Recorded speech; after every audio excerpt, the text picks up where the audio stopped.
பேரம்பூர் ஸ்டேஷன்ல இருந்து வந்திருக்கிறேன்னு சொல்லியிருக்கிறாங்கப்பா. கோர்ட்ல கேஸ் நடக்குது. ஒரு 2 லேடிங்க கார்ல கூட்டின்னு வந்து இவரு தான் காமிச்சிருக்கிறாங்க. நேற்று ஹை கோர்ட்டுக்கும் போயிட்டு வந்துட்டோம். லேண்டு விஷயம் மிரட்டக்கூடாதுன்னு ஏற்கனவே ஜட்ஜியும் சொல்லிட்டாரு. வீட்டுக்கு போய் அவங்கள பிரச்சனை கொடுக்கக்கூடாது. போன வாரமே என் பையனை தூக்கின்னு போறேன்னு சொன்னாங்க. சரி இவ்வளவு பிரச்சனை கொடுக்குறாங்க அந்த அம்மா. கோர்ட்லயே ஜட்ஜும் ஆர்டர் கொடுத்துட்டாரு.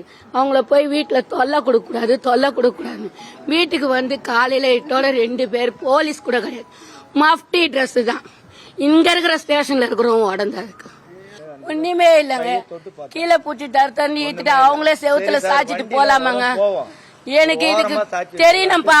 இப்ப சொல்றேன், எங்க வீட்டுக்கார சாவுக்கு கண்டிப்பா தெரியணும். நான் ஃபுட்டேஜ் கொண்டு வரேன். நான் ஹியூமன் ரைட்ஸ்ல கம்ப்ளைண்ட் கொடுப்பேன். நான் எல்லாத்துலயும் பாப்பேன். எடுக்க மாட்டேன் நான். இப்ப அவர் பாடிய நான் எங்க வேணாலும் போவேன். நான் பிடிக்கிட்டா இந்த இதுல வந்து அவங்க பிடிக்கிறாங்களா பிடிக்கல நான் பாத்து காட்டுறேன்ப்பா.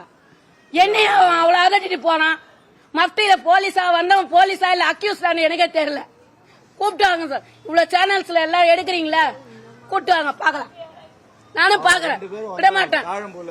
நான் எடுக்கவும் மாட்டேன். நான் ஹியூமன் ரைட்ஸ் கம்ப்ளைண்ட் கோர்ட்ல ஹைகோர்ட்ல கேஸ் நடக்கிறேன். என் வீட்டுக்கார அக்யூஸ்டே கிடையாது. அக்யூஸ்டா இருந்தா கூட சம்மன் இல்லாத எப்படி புடி வாரண்ட் போட்டு சம்மன் இல்லாத எஃப்ஐஆர் எப்படி போட்டிருப்பாங்க? சம்மன் அனுப்பலாம் எனக்கு. என் வீட்டுக்கு சம்மன் அனுப்பிச்சாதானே பிடிக்க